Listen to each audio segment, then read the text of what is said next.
Welcome to US Pecan Affairs. In today's story, I'm about to share something that I never thought I'd have the courage to put into words, let alone say out loud for the world to hear. It is not a story of pride, but of weakness. Not one of victory, but of moments where my heart and desires betrayed everything I thought I stood for. This isn't just about infidelity. It's about the way life can twist, tempt, and tear apart the lines we swore we would never cross. And yet sometimes it's those forbidden moments that leave the deepest scars and the most haunting memories. I never imagined my life would unravel this way. For years, I believed I was living the dream, married to a man who seemed like everything I had ever wanted. His name was Daniel. He was strong, ambitious, and carried himself with the kind of confidence that drew people to him without effort. At first, that was intoxicating. He knew how to command a room, how to make people laugh, and how to convince you that you mattered.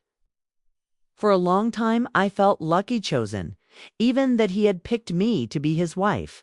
But what no one tells you is that confidence can turn into arrogance, ambition can turn into neglect.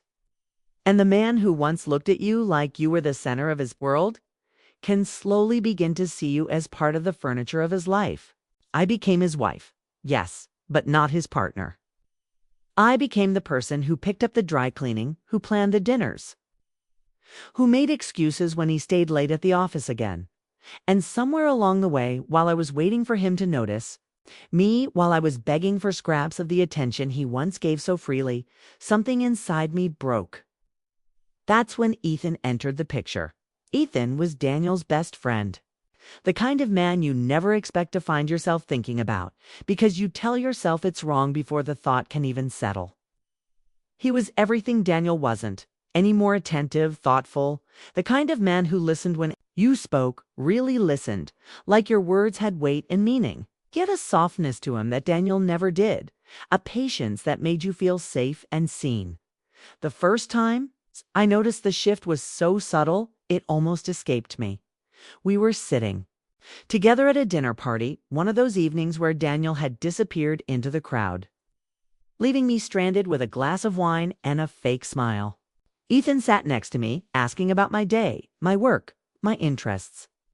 He laughed at my sarcastic comments, not out of politeness, but because he actually found them funny.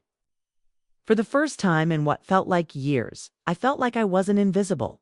After that, it became harder not to notice him. It's the way his eyes lingered on mine just a second longer than they should have. The way his hand would brush against mine when we passed a plate or a glass. It wasn't intentional. Not at first, it couldn't have been.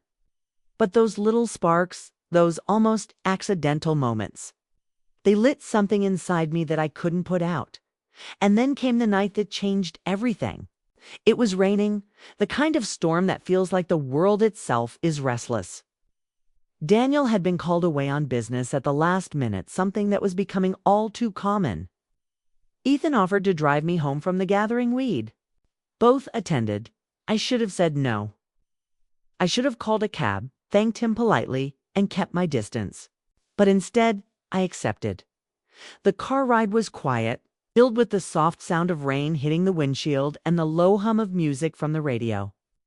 My heart was racing, though I pretended to stare out the window, pretending not to notice how close his hand was to mine on the center console. When he pulled up in front of my house, neither of us moved. The silence between us was deafening, heavy with everything unspoken. Then he merely looked at me, and I knew what he wanted, because it was the same thing I wanted. It's the same thing I had been starving for. His hand reached up, almost hesitantly, brushing a damp strand of hair from my cheek. It was such a small gesture, but it felt monumental. "I shouldn't," he whispered, his voice thick with restraint. "Neither should I whispered back. And yet we did. The kiss was soft at first, like testing the waters of something dangerous, but it quickly grew deeper, more desperate. It was the kiss of two people who had been holding back for far too long, who finally let the dam break. Every ounce of guilt, of fear, of resistance melted away in that moment, replaced with hunger, with longing. with a need that was stronger than any vow I had ever made. When we finally pulled away, both of us breathless, the reality of what had just happened hit me like a tidal wave. My lips were still tingling, my heart racing, and all I could think was that I had crossed a line I could never uncross. But the most dangerous part? I didn't regret it. That was the night that opened the door, the night that made every stolen glance, every touch, every whispered word feel like it had a purpose. From then on, Ethan and I were caught in a web we couldn't escape. We told ourselves we'd stop, that it was just a mistake, a one-time lapse in judgment. But the truth was, it wasn't just physical, it was emotional. He gave me the attention, the care, the affection that Daniel had long stopped giving. With Ethan, I felt alive again. With Ethan, I felt wanted. Every encounter after that blurred the lines further. A hand on the small of my back when no one was looking. A text message late at night just to say he was thinking of me. A lingering hug that lasted a second too long. It was intoxicating, and it was destroying me at the same time. I lived Swan as the dutiful wife, smiling at parties, holding my husband's hand, pretending that everything was perfect. And the other as the woman who snuck away for stolen moments with a man who wasn't hers to have.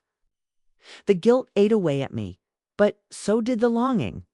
I don't know what was worse, the lies I told Daniel, or the lies I told myself, that it wasn't serious, that it didn't mean anything, that I could stop whenever I wanted. But deep down, I knew I was lying. Because what I felt for Ethan wasn't just a passing attraction, it was love. A forbidden, dangerous love that I knew could never survive in the light of day. The hardest part wasn't the secrecy or even the guilt. It was knowing that every moment with him was borrowed time.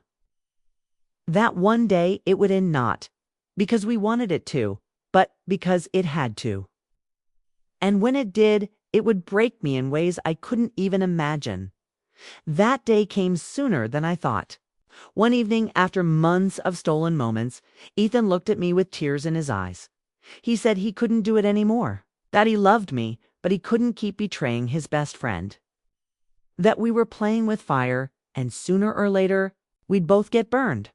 I wanted to fight him, to tell him that what we had was worth the risk. But deep down, I knew he was right. I had chosen Daniel. I had stood in front of family and friends and promised to be his wife.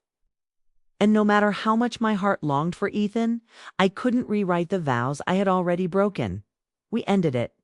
That night, no dramatic goodbye, no promises to wait for each other. Just silence, tears, and the crushing weight of knowing I had lost the love I could never keep. I went home to Daniel, who barely noticed the redness in my eyes, who barely looked up from his work as I crawled into bed. And that's when it hit me how empty my marriage really was. How much I had risked, how much I had lost. All because I wanted to feel alive again to this day. I think about Ethan, about what we could have been if life had been different. If love wasn't so cruel, if timing hadn't been our greatest enemy. But I also think about the choices I made, the lines I crossed, and the pieces of myself I'll never get back. This is not a story of happily ever after. It's a story of mistakes, of temptation, of a love that was never meant to be.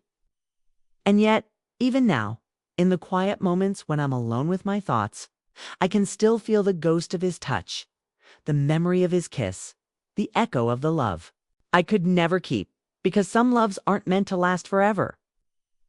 Some loves are just meant to remind us that we are human, that we are flawed, vulnerable, and capable of betraying even ourselves. And that is the story I carry with me. Them. One that haunts me still.